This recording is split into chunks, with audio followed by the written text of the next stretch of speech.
নমস্কাৰ বন্ধুসকল, স্বাগতম জনাইছোঁ আপোনালোকক SKG YT নিউজৰ এটা নতুন ভিডিঅ'লৈ। আৰু আজি মই আপোনালোকলৈ এটা যথেষ্ট গুৰুত্বপূৰ্ণ খবৰ লৈ আহিছোঁ, গতিকে ভিডিঅ'টো শেষলৈকে চাই থাকিব।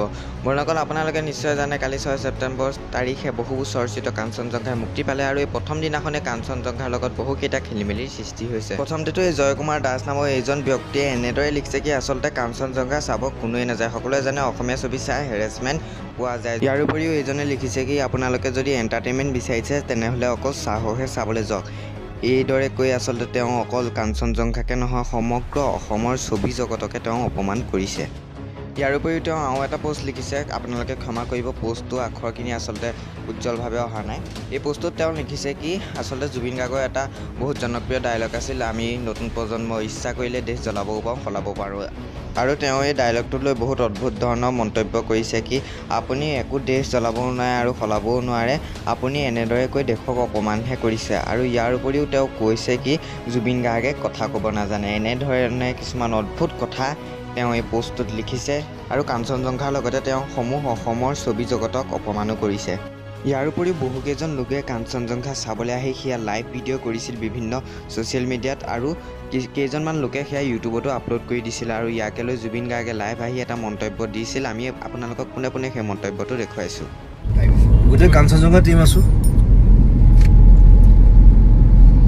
বহুত ভাগৰি আছোঁ, বহুত খঙত আছোঁ। কিন্তু দেই কিছুমান মানুহে, কিছুমান ল'ৰা তাত নাজানে ছ'চিয়েল মিডিয়াটো কেনেকৈ ইউজ কৰিব লাগে নাজানে। তাতে মোৰ ভাইটিয়ে হয়। এতিয়া মই এইটো আচলতে ক্ৰাইম কৰিছে। চিনেমাখন হলত চাইছে, তেওঁলোকে লাইভ ভিডিঅ' দিছে, সেইটো নাপায়।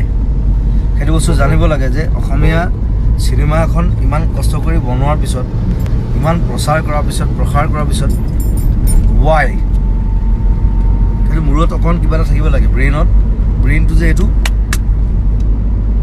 থাকিব লাগে।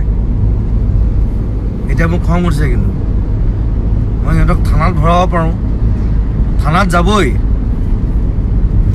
যিয়ে জেং কৰিব তাকে থানাত ভৰাম এবাৰ।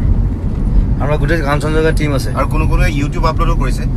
এই সকলোবিলাক কৰা বন্ধ কৰক আৰু অকণমান চব থানাত যাব, কিন্তু সব জেলত সোমাব। এবাৰ কিন্তু কাঞ্চনজংঘাৰ এই এডমিন কাঞ্চনজংঘাৰ দৰে জংগী হৈ আছে, সেইকাৰণে আমি চব জকি আছো আমি। আজি প্ৰথম দিনাখনৰ ফাৰ্ষ্ট ডে এইটো খবৰ আমি পাব লাগে নেকি ইমানখিনি কৰাৰ পাছত? তোমালোকক ভাল পাওঁ, তোমালোকৰ কাৰণে চিনেমা বনাইছোঁ, তোমালোকে চোৱা, এই বস্তু নকৰিবা। আৰু এই বস্তুটো স্প্ৰেড কৰা যে এই বস্তুটো, এই এৱাৰনেছটো লাগে। বাহিৰৰ দেশত যেতিয়া চিনেমা ৰিলিজ হয় কোনো মোবাইল ইউজ নকৰে, কোনো ইউটিউব ক'ৰবাত নিদিয়ে। কিয় নিদিয়ে? বিকজ দে লাভ চিনেমা বস্তুটো ধ্বংস কৰিব বিচাৰিছানে সৃষ্টি কৰিব বিচাৰিছা? সেইটো মোৰ প্ৰশ্ন। চবৰে